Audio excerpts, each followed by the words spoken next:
नमस्कार मंडळी, रामेश्वरी येरमे यूट्यूब चॅनलमध्ये आपणा सर्वांचं स्वागत आहे। आज आपण काळाविषयी माहिती बघणार आहोत। तर काळ म्हणजे काय?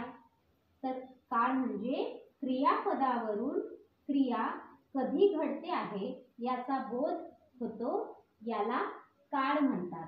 तर बघा, काळाचे मुख्य प्रकार, काळाचे 3 मुख्य प्रकार आहेत। पहिला आहे वर्तमान काळ, दूसरा आहे भूतकाळ आणि तिसरा आहे भविष्यकाळ। तर बघा, वर्तमान काळ म्हणजे काय? तर ज्या काळामध्ये क्रिया आता सध्याच्या स्थितीत सुरू आहे त्याला म्हणतात वर्तमान काळ। भूतकाळ म्हणजे काय? तर ज्यामध्ये क्रिया घडून गेलेली आहे त्याला म्हणतात भूतकाळ। आणि भविष्यकाळ म्हणजे काय? तर जिथे क्रिया पुढे घडणार आहे, जी अजूनपर्यंत घडलेली नाही परंतु पुढे घडेल, त्याला म्हणतात भविष्यकाळ। तर बघा, जातो, बसतो, उठतो, जाते, बसते, उठते, जातात, बसतात, उठतात असे क्रियापद हे वर्तमान काळामध्ये येत असतात। तर बघा, या प्रत्येक क्रियापदाच्या शेवटी तो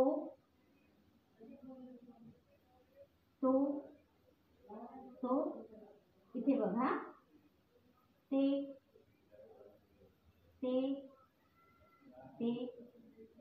इथे बघा, ता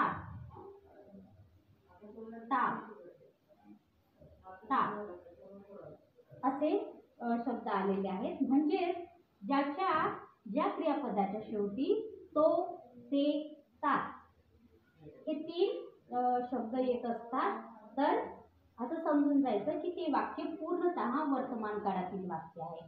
ही एक छोटीशी ट्रिक्स आहे। आता मी एक वाक्य लिहिते। राम गावी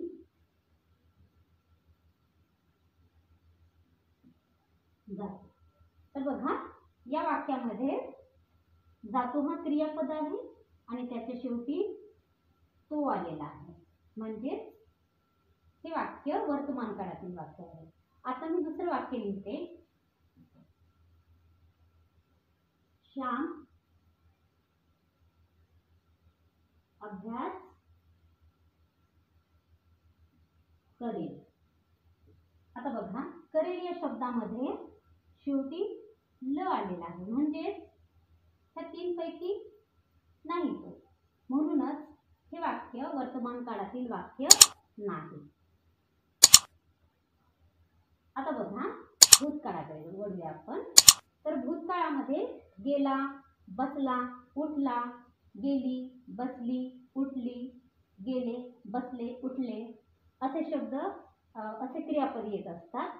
तर बघा, ह्या प्रत्येक क्रियापदाच्या शेवटी ला, ली, ले असे शब्द आलेले आहेत। बघा, ला, ली, ले असे शब्द आलेले आहेत। तर ज्या वाक्यांच्या शेवटी क्रियापदामध्ये ला, ली, ले असे शब्द येतात, तर ते वाक्य भूतकाळातील वाक्य आहे असं आपण समजायचं। तर ह्यानंतर तिसरं आहे भविष्यकाळ। तर बघा, भविष्यकाळामध्ये शब्दाच्या शेवटी ल, तीन, न, ल, तीन, न असे शब्द येतात।